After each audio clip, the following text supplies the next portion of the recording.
situation. It's not about Nigerians who are living in the diaspora. Our focus tonight is how much Nigerians living in the diaspora send to Nigeria. Babajide Ogunsanwo, founder of Leadership by Data and Channels Television's data consultant, is here to share insights about this syndrome. Hello, Babajide. It's good to have you on the news at 10. And it's good to know that you are not part of the jackpot squad. Okay. All right. So globally, what is the situation of remittances? We've said it's not about those living there. It is about how much they send to Nigeria.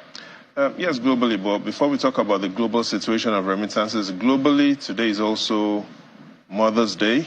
The next time we'll be having a Mother's Day on a Sunday like this will be 2031. Oh. A long time. So quickly allow me to, on the behalf of all Nigerians, wish all Nigerian women happy Mother's Day. And also on behalf of myself and my brother, to wish our mother a happy Mother's Day and let her know that she's watching and we really appreciate how she's impacted our lives. So now we can go into global remittances. So the situation with global remittances, it is extremely important to understand the situation. First of all, the global situation in the world, how remittances flows from citizens living in diaspora. Then, after looking at that position, we'll look at the situation in Africa. And then perhaps the most important will be what is the situation in Nigeria. So let's take a look at what is the state of global remittances in the world and where is Nigeria on the ladder of remittances inflow. How many Nigerians send remittances and what is the value? The answer is right in front of us. On the world ladder, for last year, it showed from the World Bank the situation of global remittances. $860 billion was sent from families living outside their countries to families in their countries. First on that list is India. $125 billion got into India from Indians living outside India. Mexico, number 2. $67 billion came into Mexico from Mexicans living outside Mexico. And look at where Nigeria is, number 9th. Such a big impact. Nigerians living outside Nigeria in 2023 sent over $20 billion into Nigeria.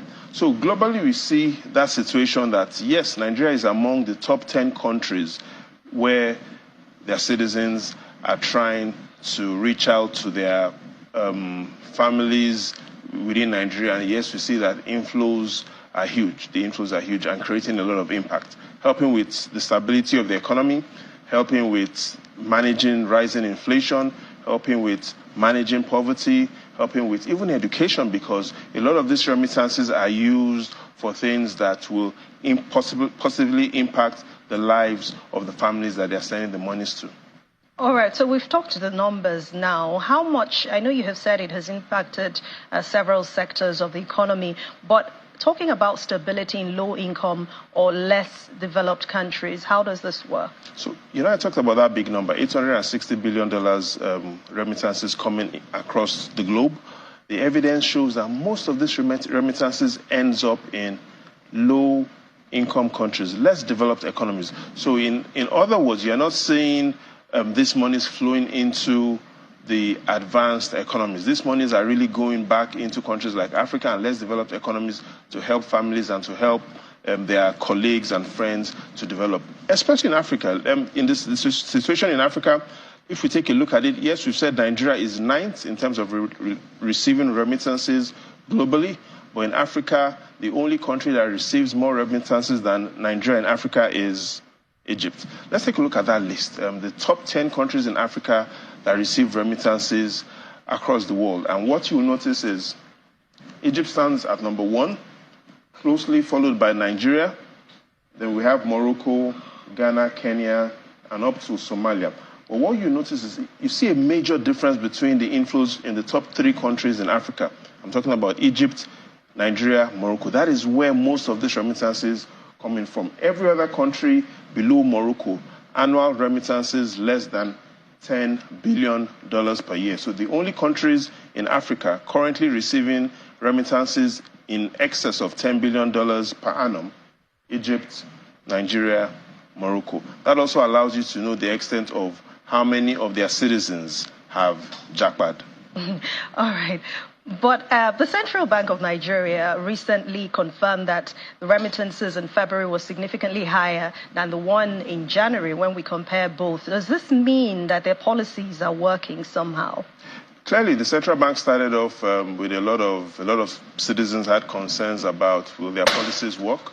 However, what we've seen is the policy on allowing, trying to unify the exchange rate, the policy of allowing citizens, especially if you receive your remittances, you can now get it in Naira, you can get it in dollars, and you can even get it in Naira. And the Naira exchange rate that you'll get your money will be close to the parallel market rate. So what we see is a lot of Nigerian families abroad are getting more comfortable to send their remittances now through the official channel. So for the government, for the central bank, this clearly is a pass mark.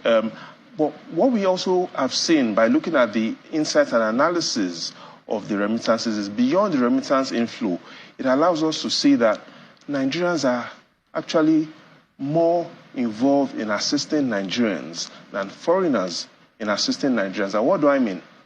I would like us to take a look at comparing remittances into Nigeria in the last 5 years and comparing capital inflow into Nigeria, because capital inflow into Nigeria is actually foreigners trying to help Nigeria, and then remittances are Nigerians trying to help Nigeria. Take a look at what has happened between 2015 and 2023. Remittances to Nigeria from Nigerians, $187 billion since the APC government came in. Capital imported into Nigeria since 2015, less than $100 billion, just $93 billion. But that's not the insight. The insight is take a look at what has happened since 2020. 2020, Nigerian remittances to Nigeria, $17 billion. In 2021, Nigerians sent even more money, helping the country, over $19 billion. 2022, it got better, $20.1 billion. Last year, approximately $20.5 billion. In simple terms, on an annual basis, if you look at it from 2020, every year, Nigerians keep sending remittances, and those numbers are growing consistently. However, look at the next column. Capital imported into Nigeria, which we could use as a proxy for how much foreigners are continuously investing in Nigeria. Same period, 2020, only $9.6 billion. 2021, it declined, 6.7. 2022, it further declined, $5 billion, and 2023, $3.9 billion. In simple terms, in the last 4 to 5 years, Nigerians keep sending money from abroad. Foreign capital importation keeps declining. The insight here is that there are opportunities for us to understand that Nigerians living in diaspora, yes, jackpot, however, they are helping and developing the economy. That is one area we need to explore and even exploit. Capital importation, important, but what we've seen from these numbers is remittances have a bigger role to play in Nigeria's prosperity and development than capital importation. Anne. All right. Thank you very much, Babajide Ogunsewo, founder of Leadership by Data and Channels Television's data consultant, for your time. Pleasure is all mine. I wanted to wish you a happy Mother's Day, but I don't know if that is the right title, but I know what I'll wish you sometime soon. All right.